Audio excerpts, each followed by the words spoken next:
presidential candidate in 2008, you supported the border wall saying, unlike most Democrats, I voted for 700 miles of fence. This is what you said. Then you served as vice president in an administration that deported 3 million people, the most ever in U.S. history. Did you do anything to prevent those deportations? I mean, you've been asked this question before and refused to answer, so let me try once again. Are you prepared to say tonight that you and President Obama made a mistake about deportations? Why should Latinos trust you? What Latinos should look at is comparing this president to the president we have is outrageous, number one. We didn't lock people up in cages. We didn't separate families. We didn't do all of those things, number one. Number two, You hear the screaming because even though many Americans may not know that, many Democrats may not know this, but Obama was separating people in cages. When PolitiFact looked at this, they rated it false. They rated it false. And what do you have here? 2014. Those are children in cages with these metallic blankets. They did put kids in cages. They did. These were unaccompanied minors that came to the border. So this notion that only Trump was doing this, I mean, this is going to the whole point that I've been trying to make for years now. Trump was not America falling off of a cliff. Trump was just an extension of the previous president, who was an extension of the previous president, who was an extension of the previous president. Whatever powers the president gets in that office, the president basically keeps. Now, the case in Trump is just massively incompetent. Obama, at the very least, was competent in regards to what he was doing, even though you didn't necessarily like what he was doing. In Trump's case, Trump is incompetent. But I just want to make the point that Joe Biden is lying here. And you could hear the response from the audience where they understood that Joe Biden was not being truthful in that answer. Right now, Joe Biden is having difficulty getting the Hispanic community on board to be on Team Biden. Now, part of that has to do with Joe Biden apparently not having real, legitimate Hispanic outreach. The other part of it is Obama's legacy, meaning Joe Biden being vice president where they deported 3 million people and were putting kids in cages, and Joe Biden bragging about building a fence or building a wall. That's frowned upon. That's frowned upon, to put it mildly.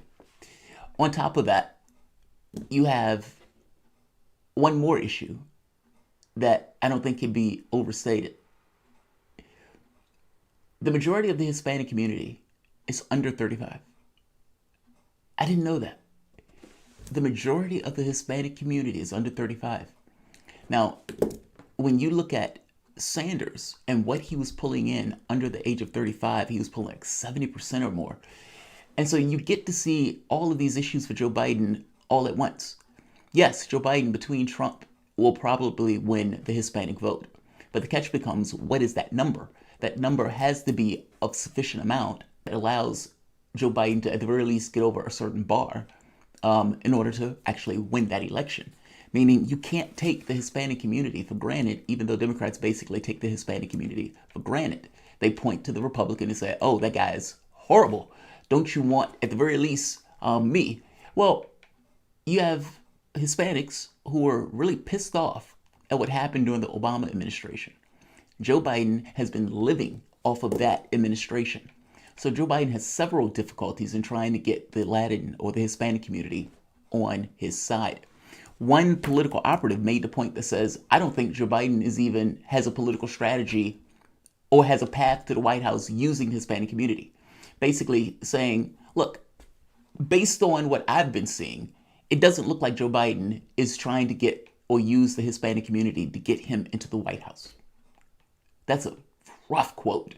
That was a political operative that worked with Hillary Clinton's communication staff that was basically looking at what Joe Biden was doing and basically saying he wasn't doing much of anything. Now, recently, this has apparently changed, but many of the people who are political operatives and people who are in the political dimensions, especially within the Hispanic community, don't see the outreach. And he is going to need that outreach. Welcome to the Soapbox.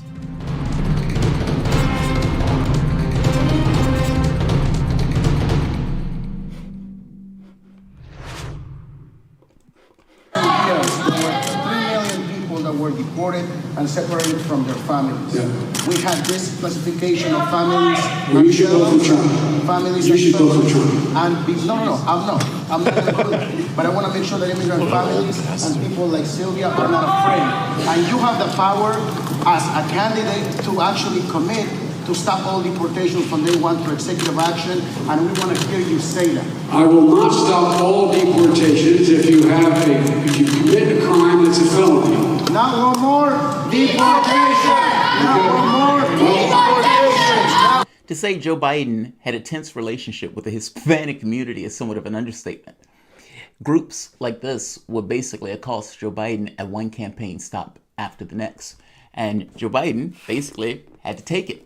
Well, at this point, he had gotten to the point of just telling people, go vote for the other guy. Go vote for Trump. Go vote for Trump. He did this on a few accounts. One guy was a Tom Steyer voter that he thought was a Bernie voter. He scared the hell out of the guy, jacked the guy up. There was another guy who Joe Biden basically go vote for Trump. He called a woman a dog-faced pony soldier, a lying dog-faced pony soldier. A guy that flagrantly lies as much as Joe Biden is calling somebody else a liar. The article basically makes the point that Joe Biden is not doing what he needs to do to make connections to the Hispanic community. And, you know, on top of not doing what he needs to do, meaning not doing the outreach or not doing sufficient outreach, also having these other lagging drags on the campaign in regards to the Hispanic vote, again, based on the Obama legacy and outreach, but also, again, it can't be understated or it can't be overstated. Age is a big, big, big deal. If you have a situation where, let's say, 50-something% of 51% of Sanders supporters are looking either at a third party or third party curious, you have people who were working with Sanders who started that super PAC, I think Weaver, basically coming out saying, look, Joe Biden and the way that Joe Biden is going, he is not getting sufficient numbers of Sanders voters, and this is a deadly trend that is going to end up poorly for him. Now, understand what that means, though. Sanders supporters had a large contingent of people who were basically young. He had another contingent that was basically Hispanic. It just so happened that those two dovetail because many Hispanics, and the majority, again, are younger. This is Politico. In interviews with more than 20 Latino political operatives, lawmakers, and activists, they said they don't see a game plan for Biden to marshal the Hispanic vote effectively in the fall. They said there is little evidence that the campaign is devoting resources or hiring staff for tasks that it will require. All more crucial during the pandemic when reaching and mobilizing Latino voters through in-person canvassing is nearly impossible. Now, this wasn't something that Joe Biden cared about during the primary. This community wasn't a community that he was actively going for. This was the community that Sanders went whole hog for. And Sanders was able to basically win this vote. I do not think that the Biden campaign thinks Latinos are part of the path to victory, said Jess Morales Roquedo, the former digital organizing director for Hillary Clinton's 2016 campaign. If you don't think Latinos are part of your path to victory, then you do what you're doing. Basically nothing. Basically nothing. This is the part that's important. Latinos are on track to be the largest non-white voting bloc in November, with 32 million expected to be eligible to vote. 2/3 of those eligible to vote Latinos live in just 5 states, including battleground states of Florida, Arizona, and to a lesser extent, Texas, according to Pew Research. If Biden has any hope in turning out those voters who flock to his rival, Bernie Sanders, he will need Latinos. 61% of the Latino community is under 35. These are problems. These are problems. So and again, this is the demographic that is most flaky in regards to voting. And this was the demographic that Sanders needed in spades. And he was able to get him in spades, just not sufficient numbers to overcome the older voters who were coming out to vote. And Joe Biden, who offers nothing, who's not backing any of the policies that these younger people were going for, either getting rid of all student debt, Medicare for all, expansion. Well, Social Security wasn't necessarily something that the younger generation all that much cared about, but definitely the Green New Deal, since they will be around during that time. These are not policies that Joe Biden are on board for. So how do you entice this group of people when you offer them nothing? If you wanted to get the younger demographic, you could get the younger demographic. aside from the people that think you're a rapist, put those to the side for the moment. The other part, if you were offering policies that made their lives materially better, not this kind of marginal plans per se, but actual policies that made their lives better. And you know, the person to get those policies from, you ran a race against them, and he was able to pull in all those voters. If you want to figure out how to get that demographic on your side, then the only thing you have to do is make concessions to that demographic that they care about. Medicare for all, elimination of student debt, Green New Deal, federal jobs guarantee, increasing of the minimum wage. These are things that they care about because these things directly affect them. Many of the people who are especially younger are working at service jobs that are basically paying them maybe just a little bit more than minimum wage, but certainly not a livable wage. Well, increasing the minimum wage will dramatically benefit them. Beyond increasing the minimum wage, even Medicare for all is a pay increase. Think for the moment if you don't have to pay your copays, if you don't have to pay for your medications, if you don't have to pay your premiums each month. We pay, what, $500 in premiums each month. All that goes away. The medical bills that you will potentially have to pay if you got ill, either hospitalization or having to go continuously back and forth to various specialists, those go away. Those are costs that are unknown because you're not necessarily going to know what you're going to have to pay for over a particular course of a year because you don't necessarily know if you're going to get sick over the course of the year. Those go away. That money directly goes back into your pocket, meaning that younger generation will be dramatically benefited from a policy that 88% of the population, meaning in regards to Democrats, agree with, or 69% of the overall population agree with, meaning Medicare for all. It's a win-win in the sense of supporting policies that the majority of the public backs, especially in the middle of a pandemic where people are freaked out about losing their jobs and then simultaneously losing their health care without having anything to basically fall back on outside of COBRA. And again, the majority of the people live paycheck to paycheck. And so if that person is losing that job, it's very possible that they're not going to have the money to pay for COBRA. Bill Richardson, former New Mexico Governor Bill Richardson said Biden campaign has demonstrated little or no activity in the Hispanic community. The objective isn't to win the Hispanic vote. Biden will do that, but to keep it above 65% to maximize Latino turnout. Richardson, who is Latino, if we go to 58 or 57% with the Hispanics, we are in trouble. The Trump Hispanic effort, Richard added, is more active.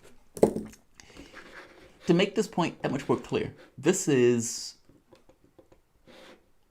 Super Tuesday. Now, Biden ends up winning more states in Super Tuesday, but I want you to see the breakdown of the demographics right here. Sanders, 27% of the white vote, Biden, 35%. Sanders, 18% of the black vote, Biden, 58%. Now, the catch here is, just because Sanders won the Hispanic vote, the catch is, as they said, the overwhelming majority of the Hispanic vote is only in 5 states.